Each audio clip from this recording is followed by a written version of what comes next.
प्यारे बच्चों नमस्कार। हम प्रश्नावली 6.1 पढ़ने के पहले एक एग्जाम्पल देख लेते हैं जो प्रश्न 3 अंक में आ सकता है। तो एग्जाम्पल नंबर 1 दिया है। तो यहाँ पे एक आकृति बनी हुई है एग्जाम्पल 1 में, है ना। तो यहाँ पर यानी P, Q, R और S ये यानी दिया है। तो इसमें इन सभी कोणों को निकालना है। तो यहाँ बोला है हल, क्या लिखा है एग्जाम्पल 1 में, आकृति में रेखाएं PQ और RS परस्पर बिंदु O पर काटती है ना, प्रतिच्छेद करती है। यदि कोण POQ का अनुपात POR का अनुपात POR ये R बिंदु है, PO नहीं, यहाँ पर नहीं, ROQ यहाँ पर, है ना, ROQ ये वाला 5:7, यानी ये और ये कोण का अनुपात दिया है 5:7, ठीक, 5:7, यानी ROQ POR, तो ये दोनों कोणों का अनुपात दिया है 5:7, ये 5 तो ये 7 अनुपात में है। तो अब यानी इसके सभी कोण निकालना है, यानी आपको इन चारों कोणों को निकालना है, 1 2 3 4। तो शीर्षक कोण होगा, जितना कोण जो कोण POR होगा उसी का मान QOS भी उतना होगा। ROQ कोण का मान जितना होगा उतना ही मान यानी POS का होगा, है ना, क्योंकि ये कोण कैसे हैं, शीर्षक कोण है, ठीक। अभी हम लिखेंगे हल, कोण POR, है ना, कोण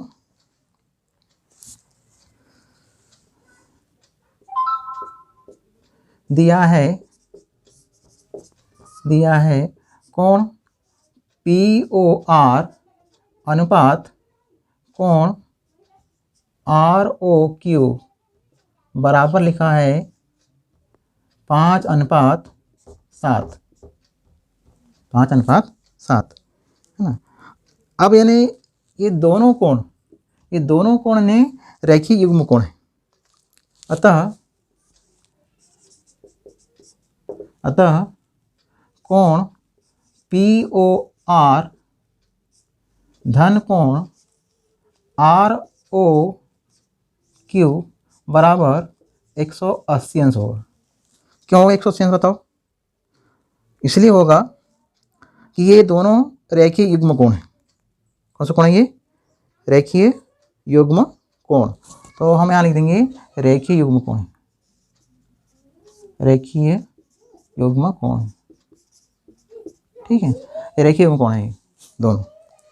अब यानी ये तो दिया हुआ है ऊपर में 5:7 वाला, है ना। अतः यानी कोण POR यदि हम इस मान को निकालें तो ये बताइए, यहाँ पर कोणों का अनुपात दिया है 5:7 दिया है। तो 5:7 यानी कुल यानी कितने हैं, 7 और 5 12 भाग, है ना। तो अब यहाँ लिखेंगे अतः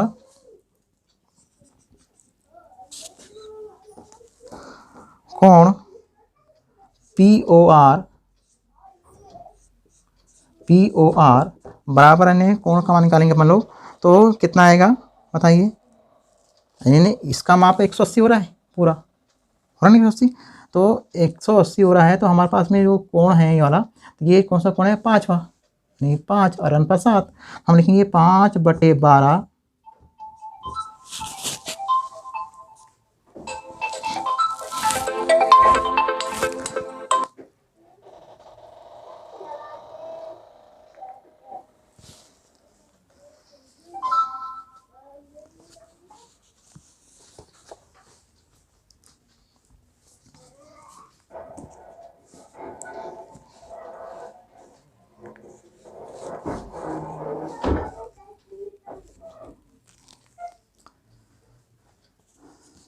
यहाँ रहेगा 5/12 गुणित 180 अंश। क्यों, क्योंकि आपको मालूम है दोनों कोण का माप 180 होता है।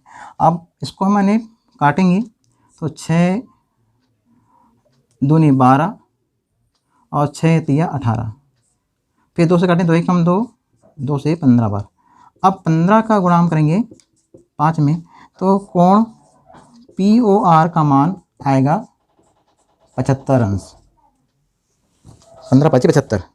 उसी तरह जैसे हमने इसको निकाला नंबर 1 में, नंबर 2 में निकाल लो। नंबर 1 निकाल लिया, नंबर 2 में निकालेंगे ROQ, कोण ROQ का मान निकालेंगे, तो ये कितना होगा 7/12 गुणित 180 से गुणा करना है, क्योंकि 180 यानी किसका मान हो रहा है, वो यानी रेखीय युग्म कोण से हो रहा है ना नहीं। तो हमने यहाँ 180 लिखा और 7/12, 12 कहाँ से आया, 7 और 5 12, यानी दोनों अनुपात जो दिया है उन दोनों अनुपातों को जोड़ के हर में लिख दिया। अब यानी क्या करेंगे, यहाँ भी यानी ऐसे काटेंगे, 12 कम 12, हम 12 से काट रहे हैं, तो 12 से 12 कम 12, 12 × 5 = 60, यानी 15 बार, है ना। अब क्या होगा, 15 का गुणा करेंगे कितने में, 7 में, तो 15 × 7 = 105, 105। तो कोण ROQ बराबर 105 डिग्री। अब आपके यानी सभी कोण निकालना है, तो ये बताइए, ये कोण और ये कोण दोनों आपस में क्या है, शीर्षामुख कोण है। जितने अंश का ये आएगा, ये मान लो 75 का आया, 75 ये भी रहेगा, ये 105 आया, तो ये भी 105 रहेगा ना ऐसा। तो अपन यहाँ लिख देंगे, अतः आंसर में सभी कोणों निकालना है, तो लिखेंगे यहाँ पर कोण POR बराबर है कोण किसके, QOS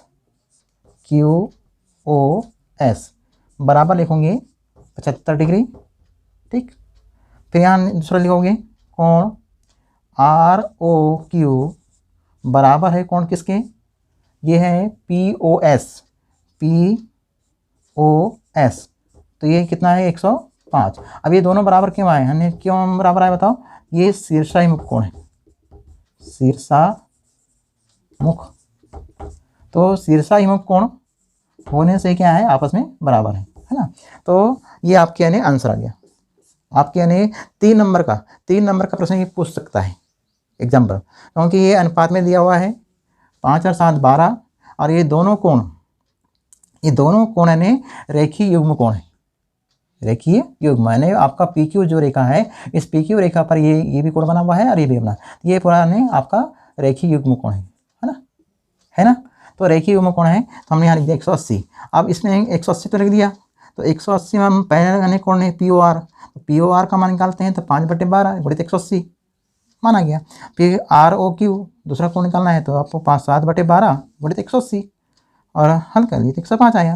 तो ये आपके यानी 2 कोण आ गए। जब ये दोनों कोण आ गए, तो इनके जस्ट पीछे वाले कोण क्या होते हैं, आपस में बराबर होते हैं, तो ये शीर्षामुख कोण हो गए। तो ये आपका यानी प्रश्न नंबर एग्जाम्पल नंबर 1, ये 3 नंबर में आ सकता है। 3 नंबर के लायक का सवाल दिया है, तो 3 अंक का प्रश्न आने वाला है, एक प्रश्न, तो आपके 3 नंबर के लिए सफिशिएंट है। अब आने प्रश्नवाली में आते हैं, चलिए देखते हैं अपन। चलो पहला प्रश्न यहाँ लिखा है, आकृति में रेखाएं AB और CD को बिंदु O पर क्या करती है, प्रतिच्छेद कर रही है। बिंदुओं पर AB और CD, ये AB है और वो CD, ठीक, AB और CD। अब कह रहा है यदि AOC कोण AOC धन कोण BOE यानी ये और ये कोण, इन दोनों का योग 70 है। देखना है, आपको कोण को देना 70, ठीक। और कोण BOD मतलब ये वाला कोण, ये वाला, इसका मान दिया है 40। तो कोण BOE का मान निकालना है, और प्रतिवर्ती कोण COE मतलब ये वाला कोण निकालना है, ठीक। अब इन्हें आपको प्रतिवर्ती कोण निकालना है और BOE का मान निकालना है। अब लिखेंगे हल। सबसे पहले आपको देखना है, प्रश्न में आपको समझना है कि जो AB और CD को बिंदु कहाँ आने करती है प्रतिच्छेद, O पर, O बिंदु पर क्या कर रही है, प्रतिच्छेद कर रही है। दिया है, क्या दिया है बताओ, दिया है कोण AOC धन कोण BOE बराबर 70 अंश, ये दिया हुआ है। ठीक, ये दिया हुआ है। तथा और क्या दिया हुआ है आपका ने कोण BOD बराबर 40 अंश, ये भी दिया हुआ है। निकालना क्या है आपको, कोण BOE का मान निकालना है, क्वेश्चन मार्क, और प्रतिवर्ती कोण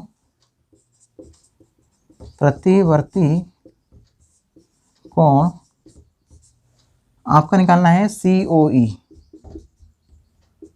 ये निकालना है, दो चीज़ है ना। अब आपको यानी सबसे पहले तो आप इन्हें देखेंगे कि कोण BOD बराबर होगा कोण AOC, क्यों होगा बराबर बताइए। ये और ये दोनों आपस में बराबर होंगे, क्यों होंगे, क्योंकि ये दोनों शीर्षामुख कोण हैं। तो यहाँ लिखेंगे अतः कोण, देख चित्र देख के बताना है, कोण AOC बराबर होगा किस कोण के बराबर बताओ, कोण AOC बराबर होगा कोण BOD। ये दोनों कोण का मान कितना होगा, 40 अंश होगा। क्यों होगा 40 अंश बताओ, क्योंकि ये दोनों कोण शीर्षाभिमुख कोण हैं, शीर्षाभिमुख कोण है। ठीक, ये दोनों कोण शीर्षाभिमुख कोण है। जब शीर्षाभिमुख कोण है तो कोण AOC का मान कितना आया बताइए, कोण AOC का मान आया 40 अंश आया, ये वाला 40 हो गया है ना, आया ना 40। जब ये 40 अंश आ गया, अब आपको क्या करना है, कोण AOC का मान 40 डिग्री हो गया। ठीक है, कितना आया 40।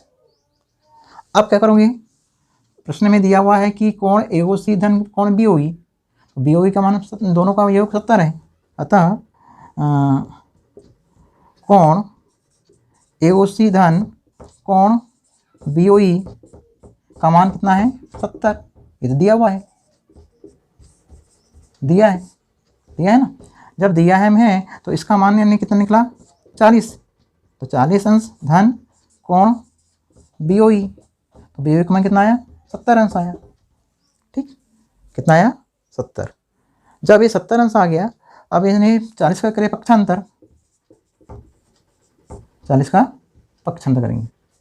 जब 40 का होगा पक्षांतर तो अब क्या होगा बताओ, यहाँ से कोण BOE बराबर 70 माइनस 40, तो अपन कितना लाए उत्तर बताओ, कोण BOE बराबर 30 अंश आया। ठीक, जब कोण BOE का मान 30 अंश आया, इसका मान 30 आ गया, ये 70 और 30 होगा, हो गया 40। अब आपको ये समझिए कि प्रतिवर्ती कोण आपको निकालना है COE, CO और E है ना, ऐसा पूरा ऐसा। तो आपको इस कोण को निकालना पड़ेगा पहले, ये कितना अंश का होगा। तो कोण AOC धन कोण COE और फिर BOE, ये तीनों कोण रेखीय युग्म कोण है। देखिए आप चित्र में, ये दोनों कोण कैसे हैं, रेखीय युग्म कोण हैं तीनों मिला के। जब ये तीनों कोण रेखीय युग्म कोण है तो इस कोण का मान आपका निकल जाएगा, किसका मान, COE का मान निकलेगा ना। तो COE का मान कैसे निकलेगा बताओ, या फिर ऐसा निकाल लो, ये भी रेखीय कोण है, ये और ये तीनों, ये भी रेखीय कोण है, ये है ना, ये भी है। तो COE का मान निकल जाएगा। जब 40 है और 30 70 हुआ तो इसका मान यानी आपको निकल जाएगा 180 से घटा के। ठीक, तो आप यहाँ लिखेंगे अपन, देखिए यानी एक के बाद एक प्रश्न आपको करना है। यानी पहले अपने शीर्षाभिमुख कोण से निकाल लिया इसका मान, और फिर प्रश्न में जो दिया है उससे निकाल BOE का मान निकल गया, BOE आपको निकालना था, तो BOE का मान 30 अंश आ गया। अब ये कोण और ये तीनों मिला के बनता है रेखीय युग्म कोण। इन तीनों कोणों को ने रेखीय युग्म कोण कहते हैं, और रेखीय युग्म कोण का मान होता है 180 होता है। तो अपन यानी इस कोण को निकालने के लिए हम रेखीय युग्म कोण का मान निकालेंगे। तो यहाँ लिखते हैं हम, अब यहाँ लिखते हैं कोण BOD धन कोण BOD धन कोण BOE और धन कोण CONE, ये तीनों कोण का योग 180 अंश होता है। क्यों होता है? रेखीय युग्म कोण है, रेखीय युग्म कोण। जब ये रेखीय युग्म कोण है तो इसका मान कितना है? BOD का मान 40 अंश है, इसका मान 30 अंश है, और इसका मान अभी आपका ज्ञात हो जाएगा, है ना, तो 180 अंश। तो ये दोनों को जोड़े 70 अंश आया। धन कोण COE बराबर 180 अंश है। अब इन 70 का करें पक्षांतर, 70 का पक्षांतर, तो COE का मान इन्हें निकल जाएगा। तो कोण COE बराबर 180 अंश माइनस 70 अंश, ये हो गया आपका COE का मान। लेकिन आपको ये जो COE है, ये जो COE है इसका मान प्रतिवर्ती कोण निकालना है। ये तो ये वाला कोण आया, ये वाला आया 110, तो इस 110 अंश का जो कोण आया, अब आपको प्रतिवर्ती कोण मतलब ऐसा वाला, ऐसा, इसको निकालना है ना। तो प्रतिवर्ती कोण 360 में से घटा देंगे कोण COE, तो यहाँ लिखेंगे प्रतिवर्ती कोण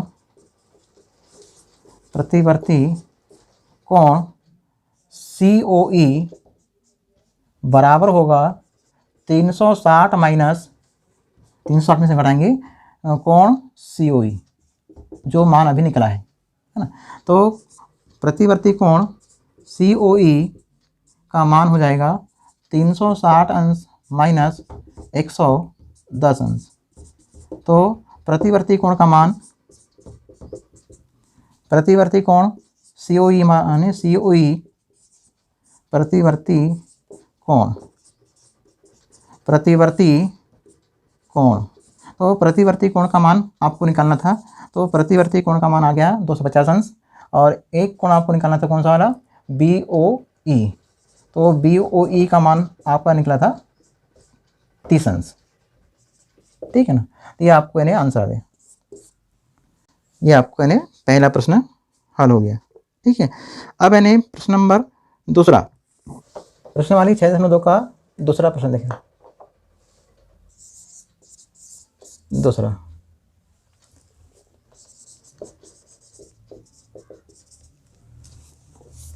देखिए अब यहाँ पर इन्हें क्या होगा, चित्र बना हुआ है XY और MN, M और N, दोनों का प्रतिच्छेद बिंदु O है। इस प्रतिच्छेद बिंदु पर हमने सीधा लंब डाला, P बिंदु नाम दिया,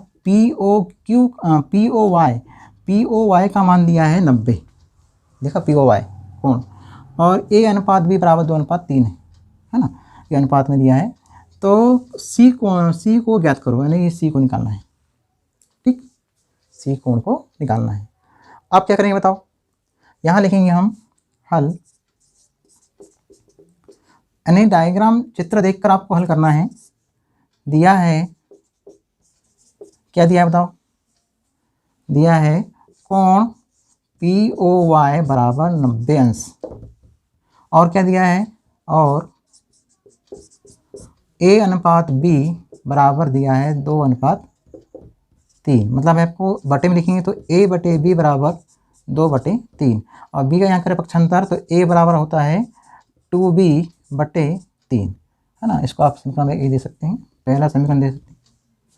अब क्या करना है, यहाँ आ जाइए, कोण A, यानी यहाँ A, B और ये 90 अंश, ये तीनों मिला के बनता है रेखीय युग्म कोण, ध्यान दो। अतः चित्र में आपको देखना है कोण A, कोण B और कोण POY बराबर बनता है 180 अंश। क्यों बनता है? रेखीय युग्म कोण है। ये आपको इन्हें सवाल जो है यहाँ के, ये चित्रों पर इन्हें कि चित्रों को समझना है कि कौन सा कोण रेखीय युग्म कोण है, कौन सा कोण शीर्षाभिमुख कोण है, कौन सा कोण यानी आसन्न कोण है ना, कौन सा कोण यानी रेखीय यानी क्या बोलेंगे उसको, समकोण है ना। तो ये आपके यानी रेखीय युग्म कोण है,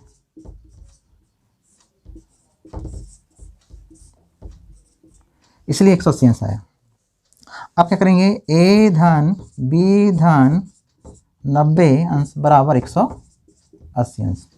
ठीक, अब 90 करें पक्षांतर उधर, तो जब 90 का पक्षांतर होगा उस तरफ तो क्या होगा बताओ, ये होगा ए धन बी बराबर 180 अंश माइनस 90 अंश, तो 90 अंश आया, ए धन बी बराबर 90 अंश आया।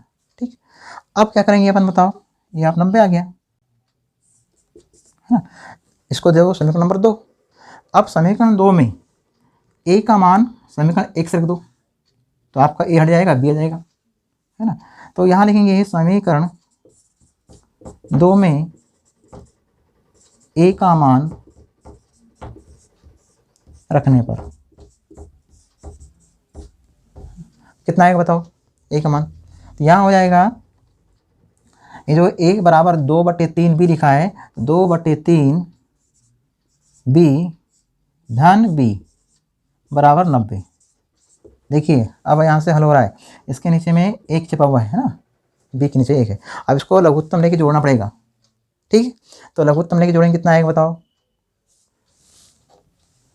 आपको कोण सी निकालना है, कोण सी का मान भी ज्ञात करना है, निकालना है सी को। अब यानी यहाँ लघुत्तम लो, तो लघुत्तम क्या आएगा, लघुत्तम आएगा 3। जब लघुत्तम 3 आएगा, 3 आप लघुत्तम लिए, यहाँ नीचे में 1 छिपा है तो इसको यहाँ से यहाँ करें गुणा, इसका यहाँ गुणा किए तो यहाँ आएगा 2b धन 3b बराबर 90। ठीक, अब 3 का यहाँ गुणा करो 3 तो 2b प्लस 3b बराबर 90 गुणित 3, 3 2 5, 5b बराबर 90 धन 90 गुणित 3 है तो 9 27, है ना, 9 27। अब b बराबर कितना होगा बताइए, b बराबर कितना होगा, तो b बराबर हो जाएगा 270/5। 5 से इसको काटेंगे तो 5 कम 5, 5 25, बचा 2, 5 24, कितना आया, b का मान 54 आया, है ना, कितना आया 54, तो b की वैल्यू 54 आ गई। अब a का मान निकालना है, तो जब b का मान 54 आ गया, ये वाला मान,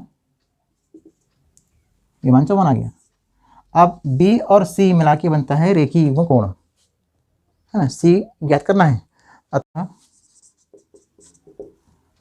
b धन c, b और c ये दोनों कैसे हैं, दोनों का योग होता है 180 अंश, होता है ना, ये और ये दोनों 180 होंगे, तो जब 180 अंश होगा तो b धन c बराबर 180 रेखीय यानी रेखीय युग्म कोण, रेखीय युग्म कोण।